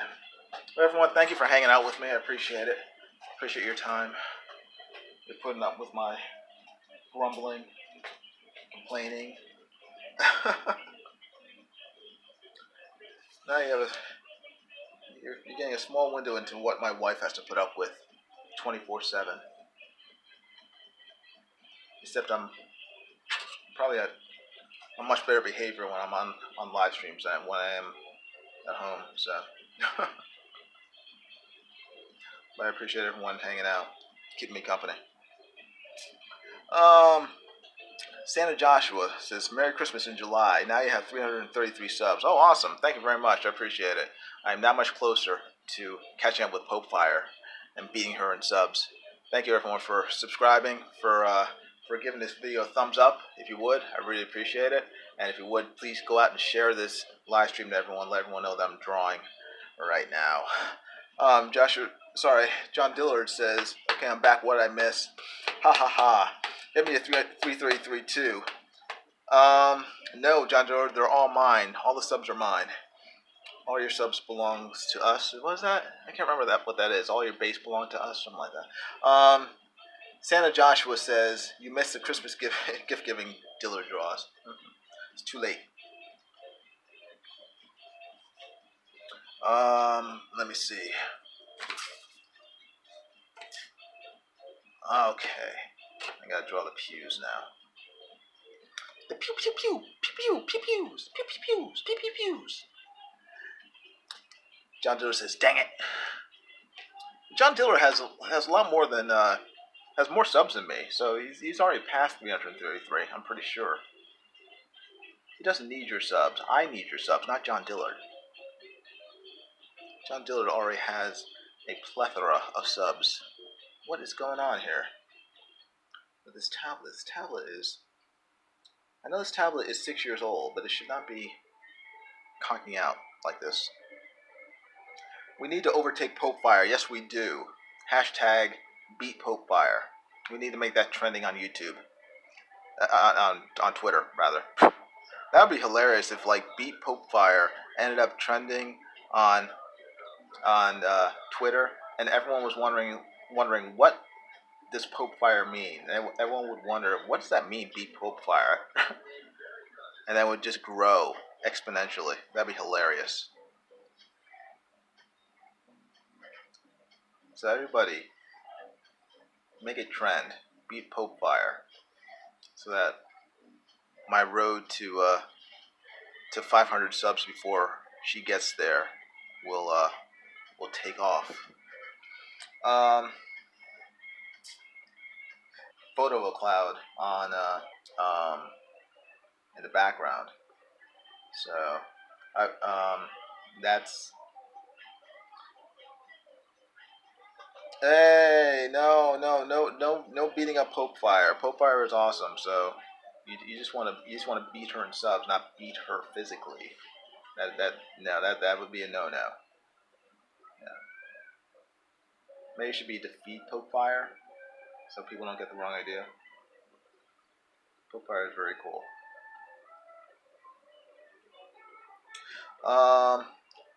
One more employee, Joshua says, I'm just joking. Yes. I drew 4 pairs of really nice bops tonight. Oh, I'm glad.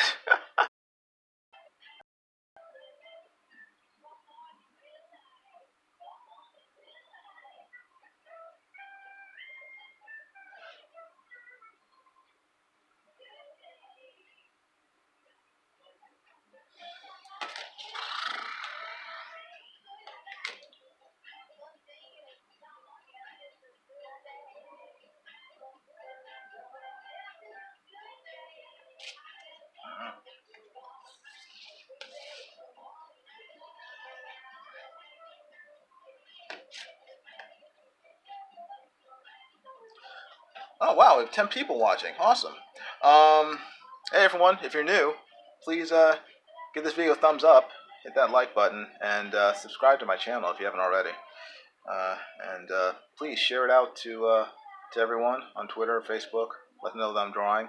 I know I'm repeating myself 50 times over, but I kind of have to, because that's the only way that if I don't tell people to do it, then no one will. So I just encourage everyone to share it out, because it just helps the channel, helps the algorithm with in terms of YouTube sort of promoting my videos as few as they are. My channel can use all the help it can get. So if you would, please share this video and give the video a thumbs up, subscribe.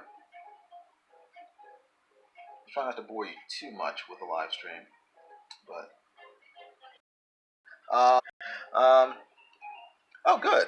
Scotchmere says, my wife says I'm getting decent. That's great. Yeah, it's better than what my wife says. Now my wife is fairly encouraging about my art, but she does not rave over it too often, which I don't know. I kind of wish she would, but but she's not as critical as my mom. My mom is very critical of my art, in terms of not that my art is bad per se, but she always says the legs are too big, or she always has helpful suggestions like do it over.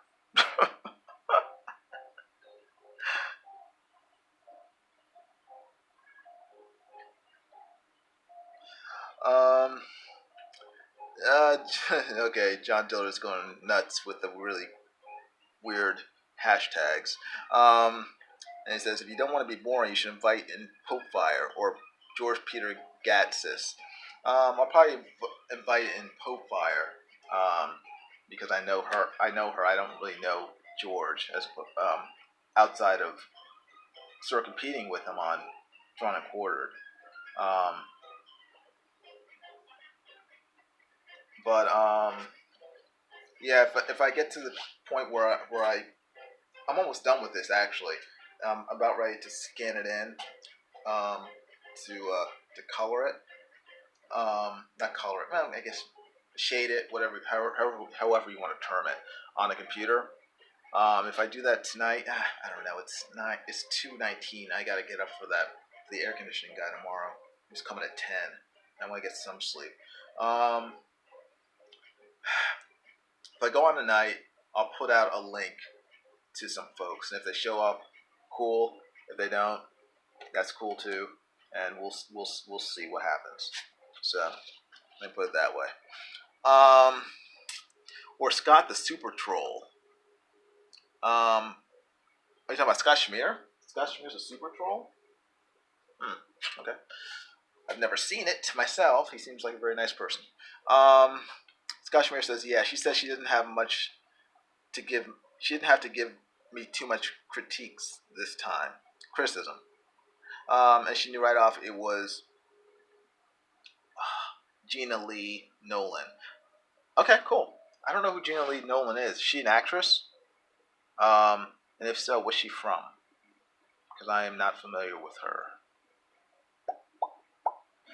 What is this? Half of this is Yeah, and actually that was about right. That was pretty much right.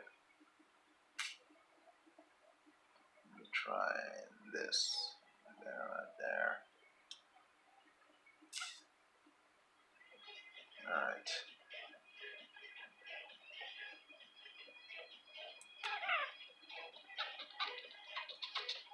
Let's see. Try again. Measure twice. Cut once. And measure twice.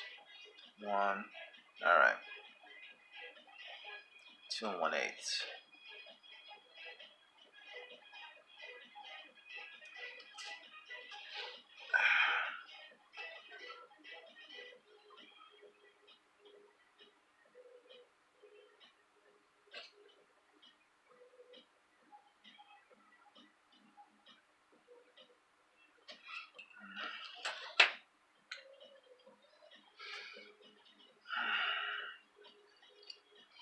All right. Sheena, the Jungle TV chick, the hot blonde. What?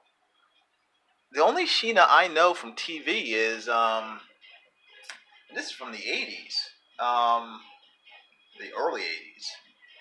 What was her name? It wasn't Gina Lee Nolan. It was can't remember her name. I had it right on the tip of my tongue. A B C D. Brit.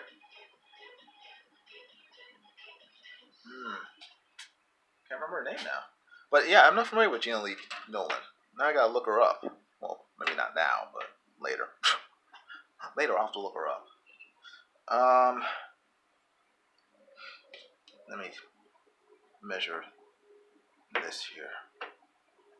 Half of this is here.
This was in the '90s. She was a bleach blonde. She's played on Baywatch for a little while. I don't. Okay, I didn't watch Baywatch, so I mean, the only person I know from Baywatch is Pamela Anderson. So, and David Hasselhoff, and who else? I think that's it. Oh, what's his name was on Baywatch for a little while. Jason Momoa. Um, yeah, so I'll have to look her up. Scott Schmier is so much of a troll, says Walmart employee Joshua. That troll. The other girls I drew, one was from Cleopatra 2525. I love that show. Oh man, that was awesome. Well, it wasn't that. I fell in love with Gina Torres from the TV movie. Um, what was it? Mantis. And Mantis came out right after the Shadow movie, and he was sort of a knockoff of the Shadow in a sense. It's sort of like a combination of the Shadow and Batman. And Gina Torres, who starred on Cleopatra 2525, she didn't play Sarge. She played the other one. Well, the other one other than Cleopatra. And she was very, very impressive. Very impressive. And now she's starring in a new show, Gina Torres, called Pearson, which is a spin-off of her old show Suits. And that starts this week, actually, this Wednesday. So I'm gonna have to catch that. I loved her in Suits because Gina Torres, the blonde chick from Cleo, is the one, and the redhead chick. So Cleopatra from 2525, is that Gina Lee Nolan? Is that her? The main character 2525. Was that her name? Zoe from Firefly. Um, I always wish that they had hired her to play Storm. She would have been a perfect Storm in the X-Men movies. Um, because she's like 6 feet tall. She's like 5'11", and when she's on suits, she's wearing like 4-inch heels, 5-inch heels, and suits, so she towers over every guy on that show. She's so cool.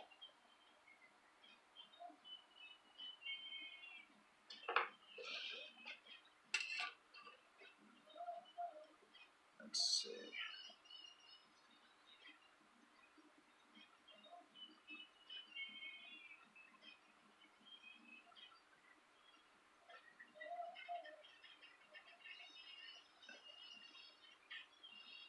All right.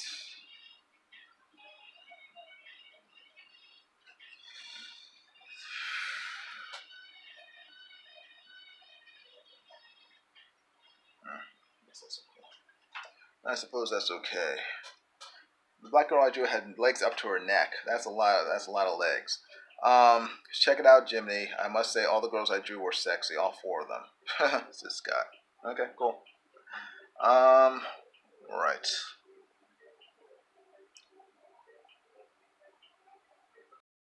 A waste of. Let me get this to line up. Come on. Draw, draw, draw.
Scott Schmidt says, this may be the one you're talking about. Possibly. I don't know.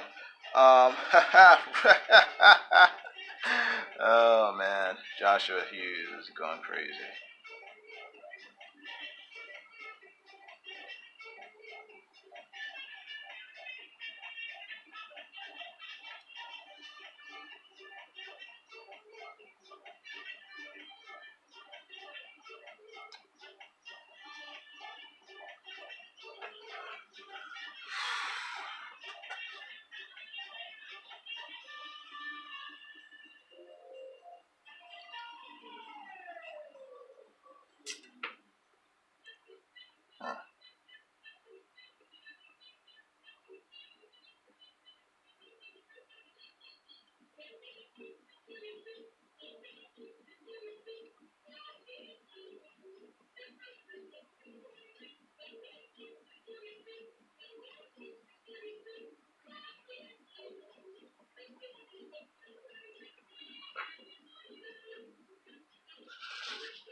Joshua's heart's been broken by Scott Schmier not drawing him like one of his French girls.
Okay.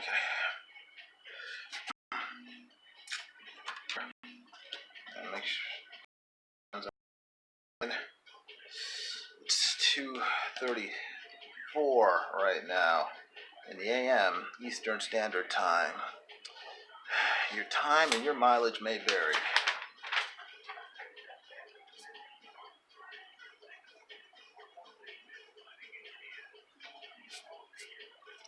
Let me erase this. Erase this.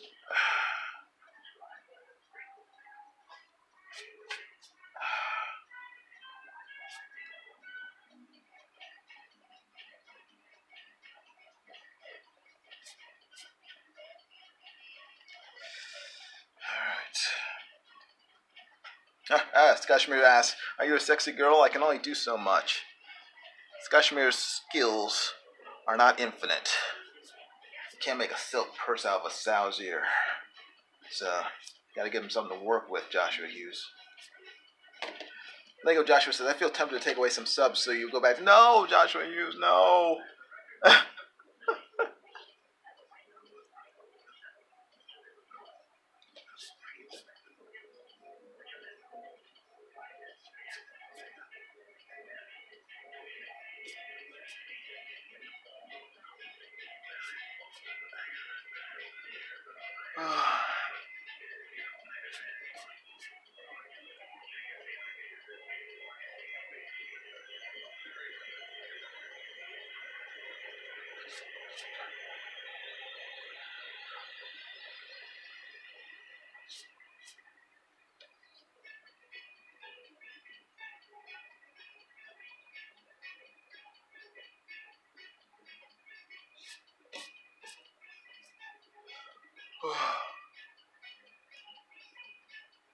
Okay, up. Got the rose. Joshua Hughes is thinking,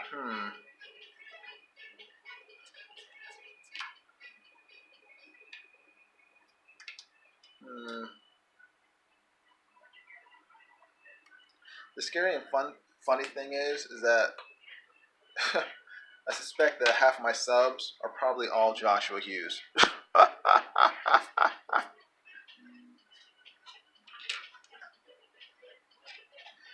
Alright, let me... okay, hold on.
Okay.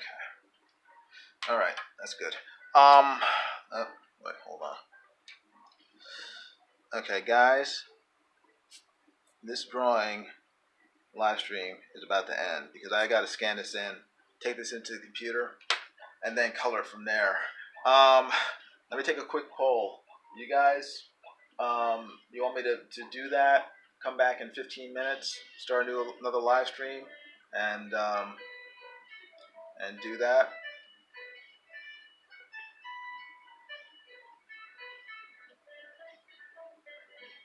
Actually, it's 2:40. It's getting late. I do need to get some sleep. So what I'm gonna do is I'm finished for the night with this. This is the drawing as it stands for now. I'm gonna take it into the computer, scan it in, and I'll color it tomorrow. Okay. So yeah, 5 people are still here. Guys, thank you very much for hanging out. I really appreciate it. Joshua Hughes, thank you for all your hard work. Scott Schmier, thank you for hanging out with me. John Dillard, thank you for being weird. And thank you for the suggestion about the little paper towel thing. Or actually, you said a wet shirt, but I used a paper towel, so very helpful. Helped me keep my sanity tonight. So thank you very much, John Dillard. I appreciate it. Everybody, thank you a lot for hanging out. Please give the video a thumbs up if you haven't already. Subscribe. Yeah, share this out. Even though the stream's about to end, share it out to people on Twitter. Let them know that was live streaming, so they can come back and take a look at it later on. And you know, it's all very helpful to me. Helps encourage me to live stream more. More people who watch. So yeah, any help you can provide is much appreciated. You guys have a great night. Thanks, and I will see you tomorrow, or actually today, later on today. Hopefully, by that time, my air conditioner will be fixed, and I will no longer be sweltering and glowing. But anyway, you guys have a great night. I'll talk to you later. Bye.